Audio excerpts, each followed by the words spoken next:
오늘 우리가 다시 들어야 될 복음의 말씀은 마태복음 16장 16절부터 20절까지 말씀입니다. 신약성경 27면 마태복음 16장 16절부터 20절까지 말씀입니다. 이 계시의 말씀을 제가 받들어 읽어드릴 때 살아계신 예수님의 음성을 들으실 수 있기를 바랍니다. 시몬 베드로가 대답하여 이르되 주는 그리스도시요 살아계신 하나님의 아들이시니이다. 예수께서 대답하여 이르시되 바요나 시몬아 네가 복이 있도다. 이를 내게 알게 한 이는 혈육이 아니요 하늘에 계신 내 아버지시니라. 또 내가 네게 이르노니 너는 베드로라. 내가 이 반석 위에 내 교회를 세우리니 음부의 권세가 이기지 못하리라. 내가 천국 열쇠를 내게 주리니 네가 땅에서 무엇이든지 매면 하늘에서도 매일 것이요 네가 땅에서 무엇이든지 풀면 하늘에서도 풀리리라 하시고 이에 제자들에게 경고하사 자기가 그리스도인 것을 아무에게도 이르지 말라 하시니라. 아멘. 오늘 말씀 나누기 전에 우리 이런 인사 좀 나누고 함께 말씀을 좀 나눴으면 좋겠습니다. 날씨가 추운데 오시느라고 다들 고생했는데 옆 사람 보면서 당신 보니까 참 따뜻합니다. 이렇게 좀 그렇게 안 보여도요. 그렇게 따뜻한 사람이 아닌 줄 알아도 한번 좀 그렇게 인사했으면 좋겠어요. 당신 보니까 참 따뜻합니다. 인사 좀 나눠보세요. 성도님 보니까 참 따뜻합니다. 당신 참 따뜻한 사람입니다. 이제 히터 꺼도 될 것 같아요. 훈훈해졌어요. 정말 추운데 오시느라고 고생들 하셨고요.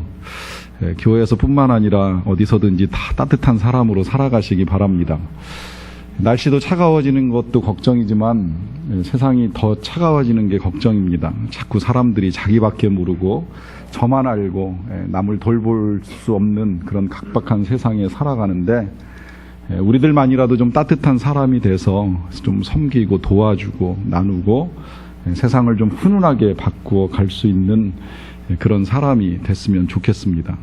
이건 제 개인의 바람이 아니라 주님의 뜻이고 주님이 원하시는 거예요. 주님이 만들고 싶은 세상이 그런 세상입니다. 주님은 처음부터 그렇게 계획을 하셨어요. 세상을 만드실 때 이 세상을 우리가 살아가면서 느끼는 것처럼 고달프고 힘든 세상을 만들 계획을 가지고 계시지 않으셨습니다. 진짜 에덴 동산 같이 모든 것이 넉넉하고 그 넉넉한 속에서 하나님 잘 섬기고 서로 사랑하고 도와주고 아껴주고 그런 세상 만들기를 원하셨어요.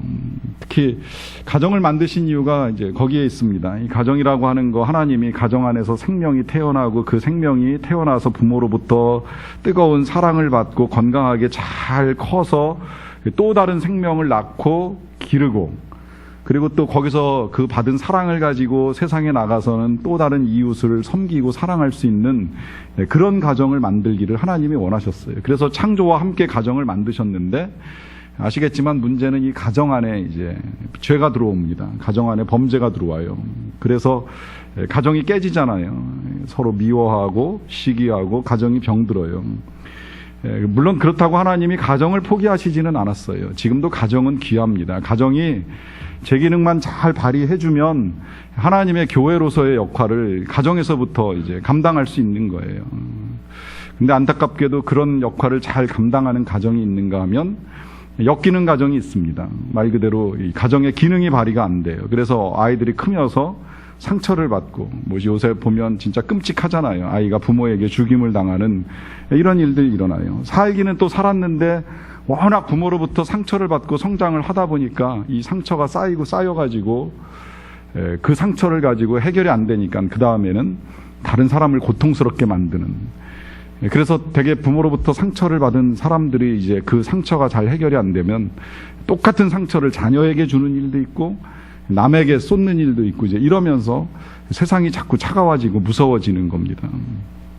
이제 그러다 보니까 하나님이 이제 또 하나의 공동체를 계획하신 거예요. 그 공동체가 바로 교회입니다.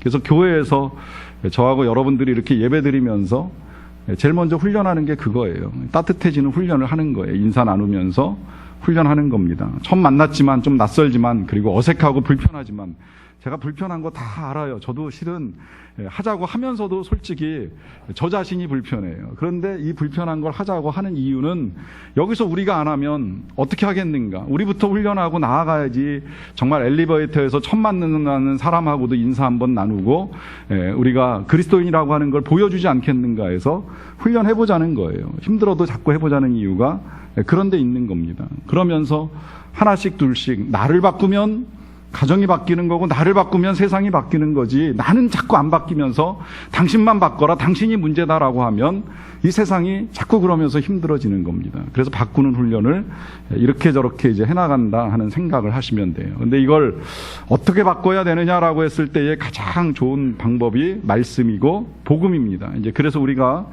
복음의 말씀을 계속 듣고 있는데, 복음의 말씀 가운데 이제 중요한 거 몇 가지를 제가 반복적으로 강조한 것이 있습니다. 그건 뭐냐면 베드로의 고백. 무슨 고백이에요? 주는 그리스도요 살아계신 하나님의 아들이십니다라고 하는 이제 이 고백이 중요하다라고 하는 말씀을 여러 차례 드렸어요. 이 고백이 중요한 건 이제 첫째로 우리 예수님이 칭찬하셨잖아요. 네가 복이 있도다라고 하면서 칭찬하신 고백. 사람들이 칭찬한 고백이 아니라 우리 예수님이 칭찬한 고백이기 때문에 중요하다라고 말씀을 드렸고요. 그 다음에 이제 이 고백이 중요한 또 하나의 이유가 오늘 본문 18절에서 이제 나오는데요. 예수님이 복이 있도다라고 말씀하시고 나서 28절에 이렇게 말씀하십니다. 또 내가 네게 이르노니 너는 베드로라.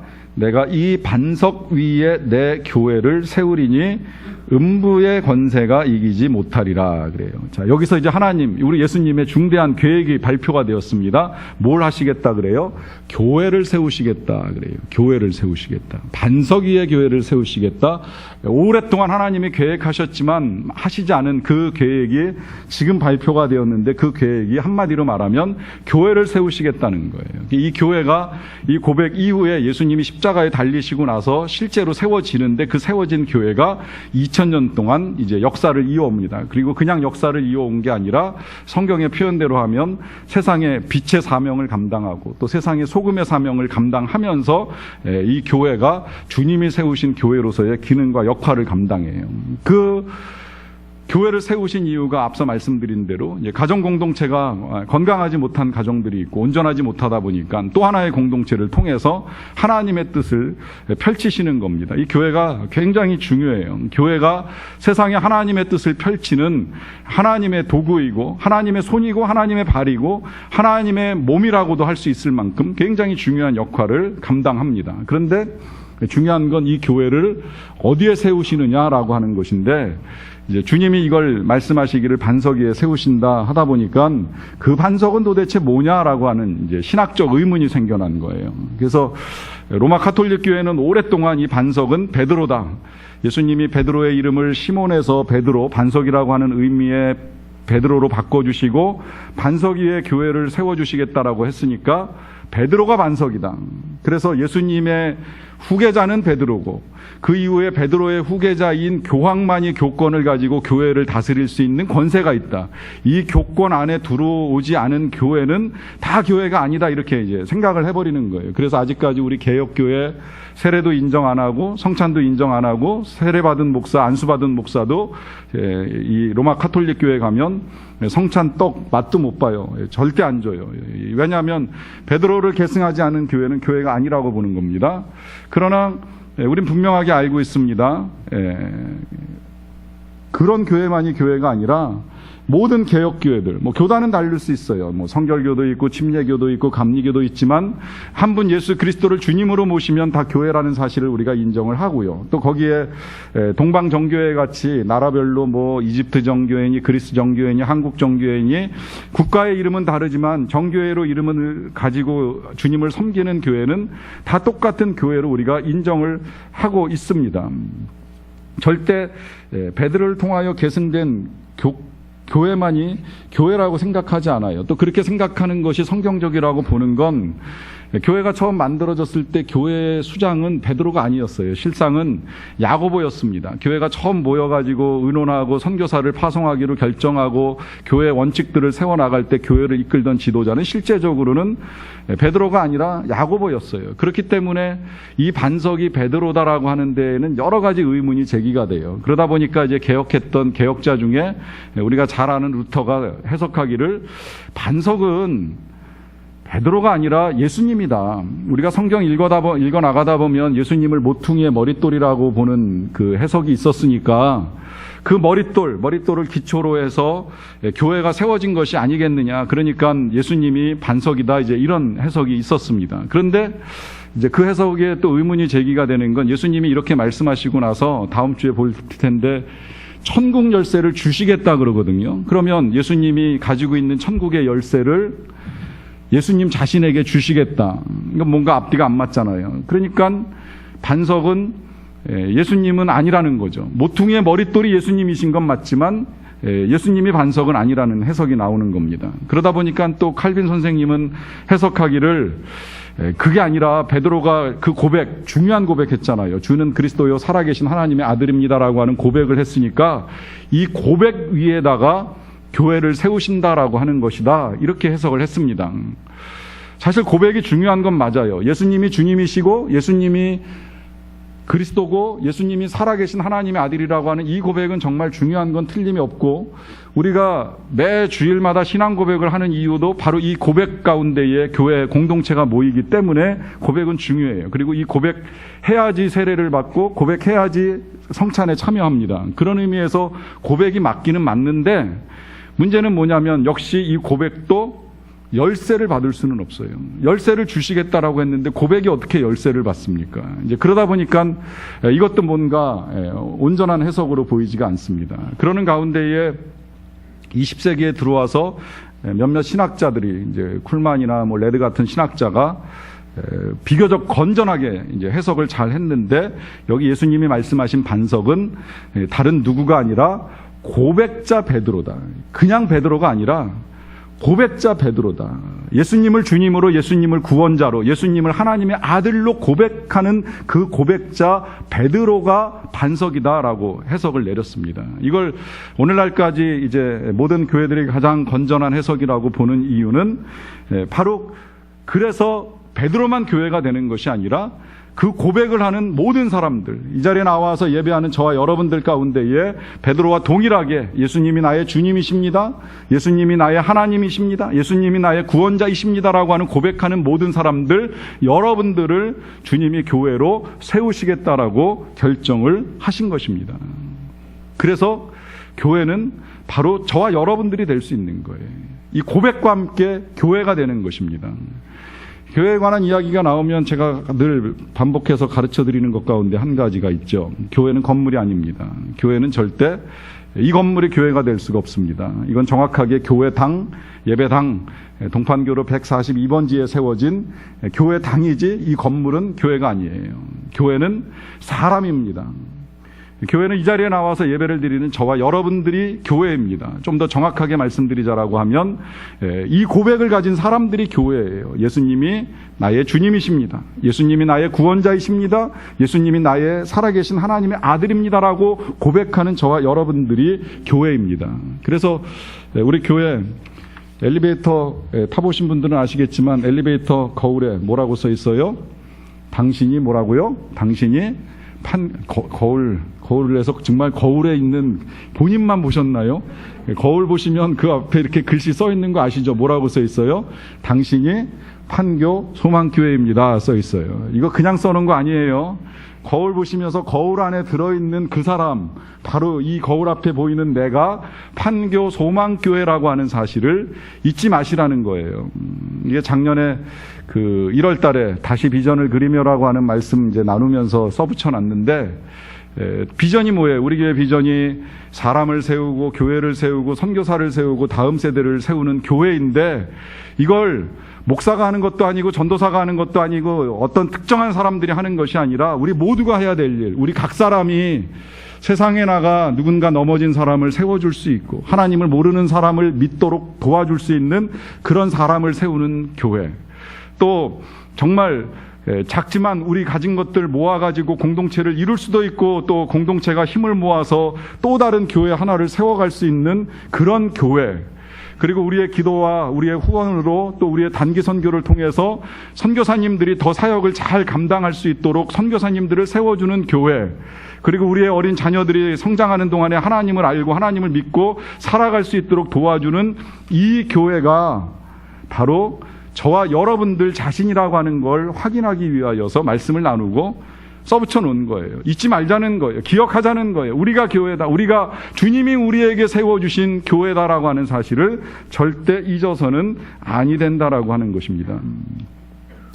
근데 그렇게 교회가 되기 위해서 가장 먼저 해야 될 일이 지금 바로 이 고백이에요. 자주 반복됩니다마는 예수님이 주님이시고 예수님이 구원자이시고 예수님이 살아계신 하나님의 아들이라고 하는 고백이 중요합니다.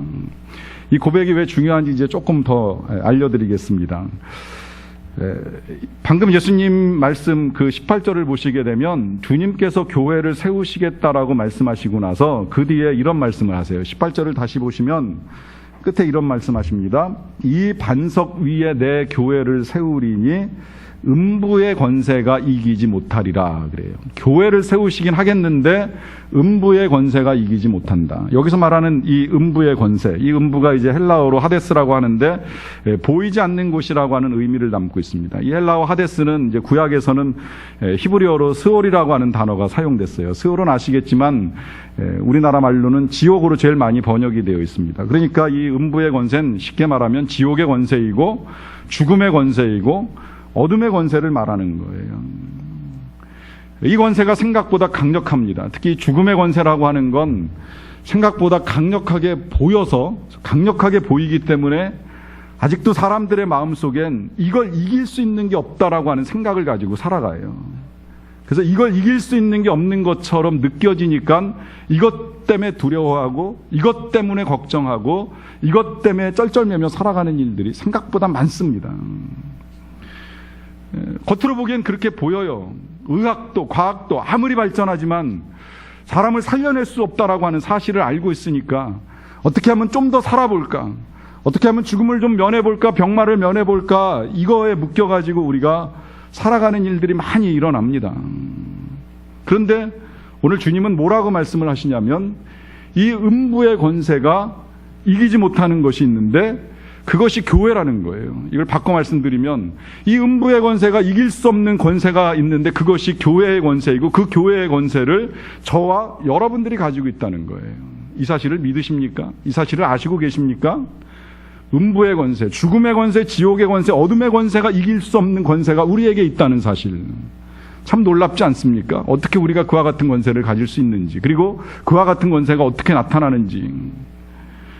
잘 보세요. 우리가 살아가는 세상에 음부의 권세는 곳곳에서 역사합니다.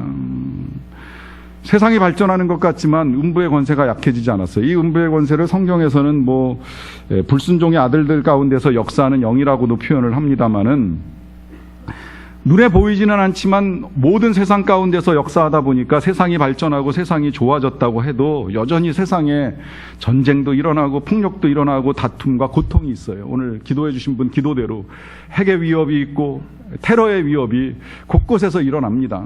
이게 음부의 권세예요. 이게 그리고 세계적으로 보면 그와 같은 음부의 권세만 있는 것이 아니라 각 가정 안에도 이 음부의 권세가 역사해가지고 서로 미워하게 만들고 싸우게 만들고 다투게 만들고 정말 차가워지게 만들고 이런 모든 일들이 또 이런 일들 아니라면 또 그 다음에는 절망하고 낙심하고 두려워하고 우리의 미래, 우리의 앞일이 어떻게 될까, 이 불안과 추위 속에서 하루하루 살아가는 일들을 어떻게 해결해 나갈 수 있을까라고 하는 걱정과 두려움의 영이 가득 차가지고 이 권세에 사로잡혀서 살아가는 사람들이 생각보다 많다는 거예요.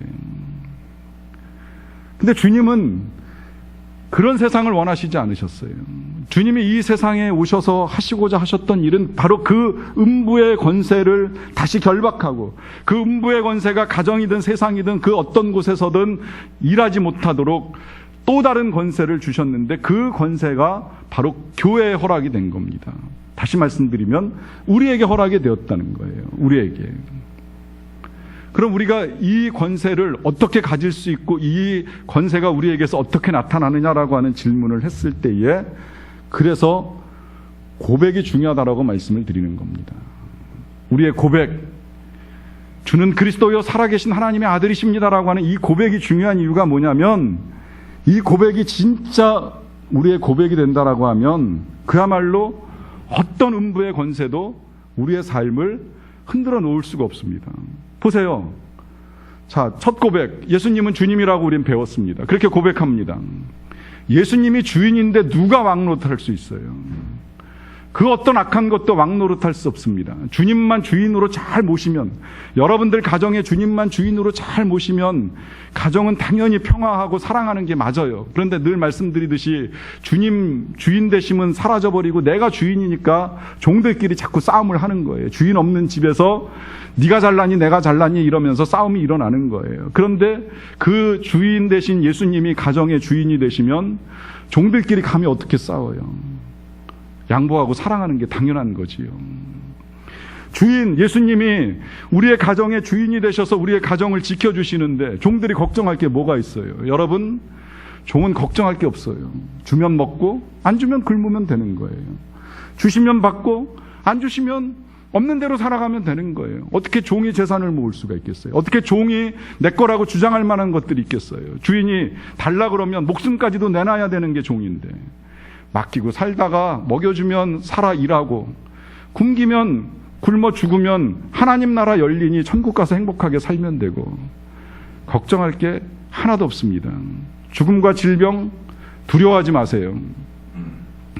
죽는 것처럼 보이지만 정말 예수님을 주님으로 모시고 나를 구원하실 분이라고 믿는 믿음을 가지고 살아가는 사람은 그 죽음을 뛰어넘는 권세가 우리 예수님께 있다라고 하는 사실을 알기 때문에 영원한 생명을 가지고 영생 복락합니다. 하나님의 약속입니다. 살아계신 예수님의 말씀이고 예수님의 약속입니다. 이 약속을 분명하게 믿으면 사망 권세가 이길 수 없는 권세가 우리 안에 있는 겁니다. 그 증거가 바로 사도 바울 아닙니까? 우리 바울 목사님이 왜 예수님을 전하기 위하여 목숨 걸고 그 험한 곳을 찾아 들어갑니까? 죽도록 두들겨 맞고서도 또다시 깨어나서 다시 거기 가서 또 말씀 전하는 이유가 뭡니까? 내가 죽으나 죽지 않는다는 걸 정확하게 알고 있는 거예요. 이미 사망 권세를 이기시고 부활하신 예수 그리스도가 첫 열매가 되었고 그 열매를 따라 나도 부활의 열매로 드러날 것이니 내가 그 예수님 전하다가 맞아 죽어도 나는 죽는 것이 아니라는 걸 확실하게 믿고 음부의 권세를 이기면서 복음을 증거하며 살아갑니다. 이 믿음, 이 고백에 무엇이 두렵고 무엇이 무섭고 무엇이 그렇게 걱정스럽겠습니까? 중요한 건 우리가 이 고백이 없든지 아니면 고백을 한다고 하여도 그 고백대로 살지 못한 것이 틀림없습니다. 그러다 보니까 우리가 우리를 속인 꼴이 되고 하나님을 속인 거예요. 주일마다 주님 전에 나와서 신앙 고백한다고 나는 부활을 믿습니다. 나는 영생을 믿습니다. 주님이 장사된 지 사흘 만에 부활하셨습니다. 하늘에 오르셨습니다. 거기로부터 우리를 심판하러 살아있는 자와 죽은 자를 심판하러 오십니다라고 고백은 하였지만 정말 오실지 안 오실지 내가 부활할지 내가 영생할지 잊어버리고 살아왔기 때문에 우리가 음부의 권세를 이기기는커녕 그 권세에 매여 살아왔던 나약한 인생들이 될 수밖에 없다는 것이지요. 여러분 이 시간에 다시 고백하십시오. 다시 여러분들의 믿음을 바꾸시기 바랍니다. 여러분들의 주인은 주님이시고 여러분들을 구원하실 분도 주님이시고 그 영원히 살아계신 우리의 주님이 나를 영생으로 인도하시기 때문에 나를 해할 자, 나를 죽일 자, 나를 넘어뜨릴 자 아무도 없다라고 하는 음부의 권세를 이기는 권세가 내게 있다라고 하는 믿음을 가지고 나가시기를 바랍니다.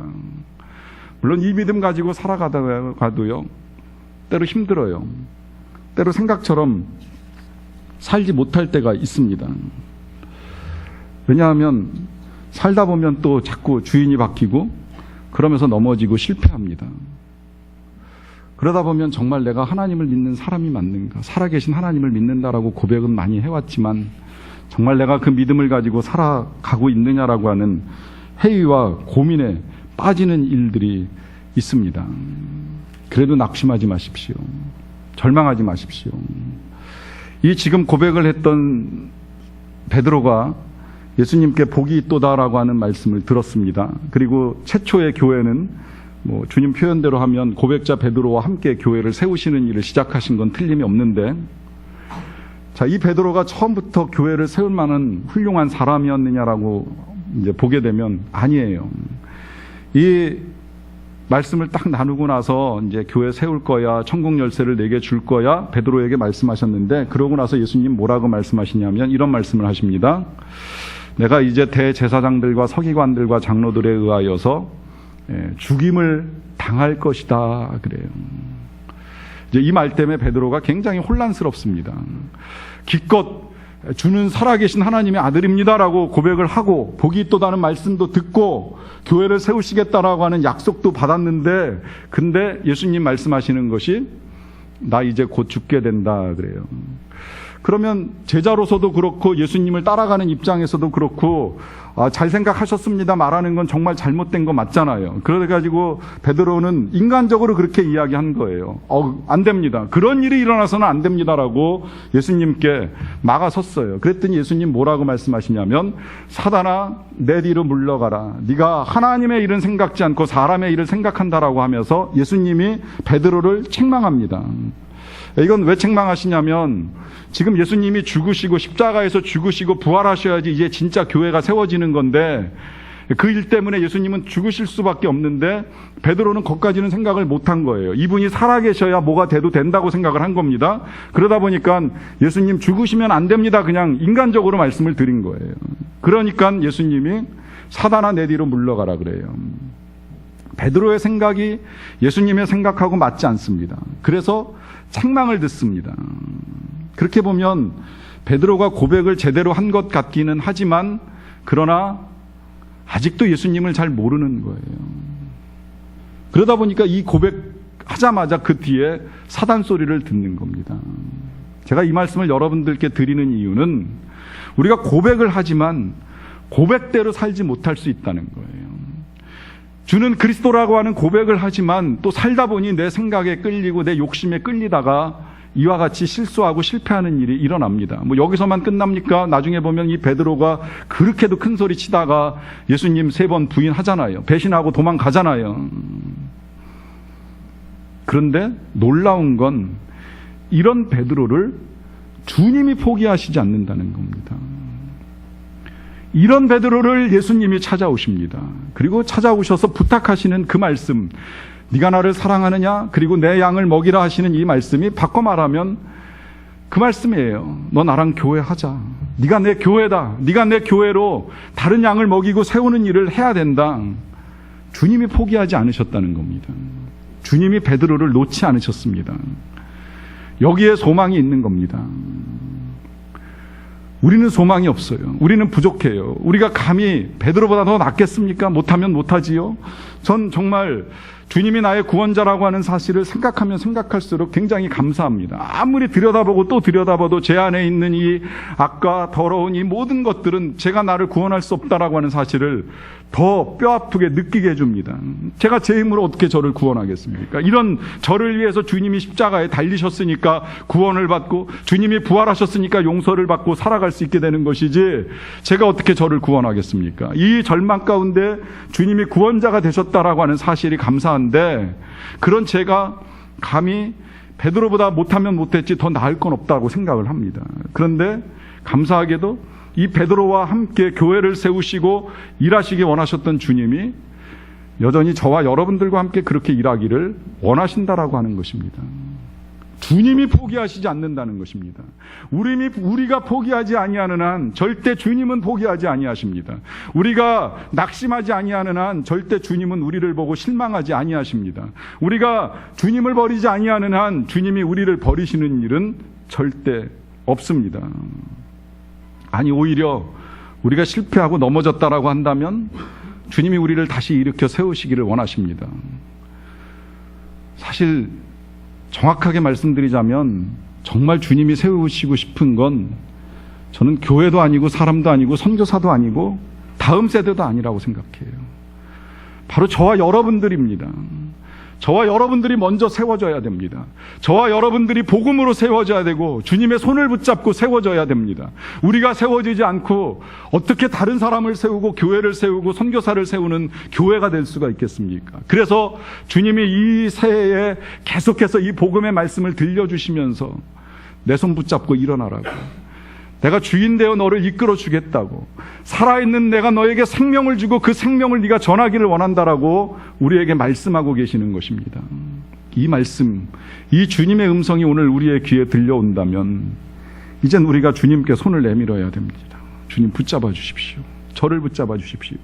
제 힘으로는 할 수 있는 일이 아무것도 없는 나약한 우리를 주님이 붙들어 주시고 내가 주님과 함께 교회가 되어서 이제는 이 세상에서 어둠의 권세, 음부의 권세, 악의 권세, 사망의 권세를 물리치고 생명의 권세로, 사랑의 권세로, 주님의 권세로 날마다 승리하며 살겠습니다. 고백하셔야 됩니다. 그런 저와 여러분들을 통해서 주님의 일들이 이루어질 줄로 믿습니다. 같이 기도하겠습니다. 말씀과 함께 생각하고 질문을 또 드립니다. 여러분, 주님을 믿으십니까? 살아계신 주님을 믿으십니까? 살아계신 주 예수님이 여러분들의 구원자요, 여러분들의 생명이요, 여러분들의 주인이시라고 하는 사실을 믿으십니까? 그 주님이 지금도 살아계셔서 말씀하시고 우리를 붙들어 주시고 도와주시는 능력의 하나님이신 것을 믿습니까? 그러면 뭘 염려합니까? 뭘 걱정합니까? 여러분, 우리에게 있어서 필요한 건 오직 하나님의 나라와 의를 구하며 나아가는 것입니다. 내가 주님 따라갑니다라고 하는 고백만 필요한 것입니다. 그러면 주님이 약속하셨습니다. 분명히 살아계신 주님이 약속하셨습니다. 내가 이 모든 것을 너희에게 더하여 주시리라. 우리의 삶에 필요한 건 주님이 챙기실 일이고, 그저 우리는 어떻게 교회로 음부의 권세를 이기며 살아갈까? 어떻게 내가 주님의 뜻을 따라 살아갈까? 주님이 나에게 원하시는 것은 무엇일까? 질문하며 주님과 한 걸음 한 걸음 옮겨 나가는 것입니다. 그렇게 살아가는 우리를 통하여서 주님이 일하시게 될 것입니다. 그렇게 살아가는 우리를 통하여 주님이 우리의 가정도 바꾸시고 우리의 일터도 바꾸시고 관계도 바꾸시고 세상을 바꾸어 나가실 것입니다. 이 시간 여러분들 각자의 목소리로 다시 주님께 믿음의 고백을 하시는 시간을 가지시기를 바랍니다. 기도하겠습니다.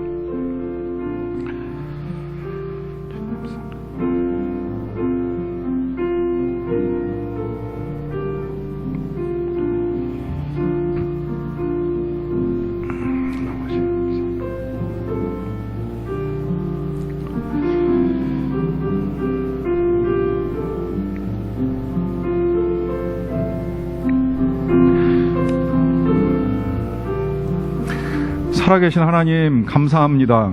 사랑하셔서 우리를 부르사 복음의 말씀을 듣게 하시고 교회로 세워주셔서 감사드립니다. 우리가 주를 믿음으로 교회가 되고 그래서 세상의 빛이 되고 세상의 소금이 된 것인데, 이 귀한 고백과 사명을 잊어버림으로 말미암아 이 세상은 음부의 권세, 어둠의 권세가 판치는 세상이 돼버리고 말았습니다. 심지어 믿는 우리의 가정에까지 이 음부의 권세는 찾아 들어와서 절망을 집어넣어주고 분열을 집어넣어주고 다툼을 집어넣어주고 아픔 가운데 있게 합니다. 다시 이기기를 원합니다. 살아계신 주님, 생명의 주님, 사랑의 주님, 능력의 주님과 함께 이 모든 음부의 권세를 이길 줄로 믿습니다. 그렇게 살아가도록 우리 모두를 교회로 세워주셨사오니 이제 우리가 교회되어 세상으로 나아가 가정으로 나아가 이 모든 어둠의 악한 일들을 물리치고 주님 원하시는 아름다운 하나님의 나라를 이루어갈 수 있게 되기를 원합니다. 주여, 우리와 함께하여 주시옵소서. 예수님의 이름으로 기도하옵나이다. 아멘.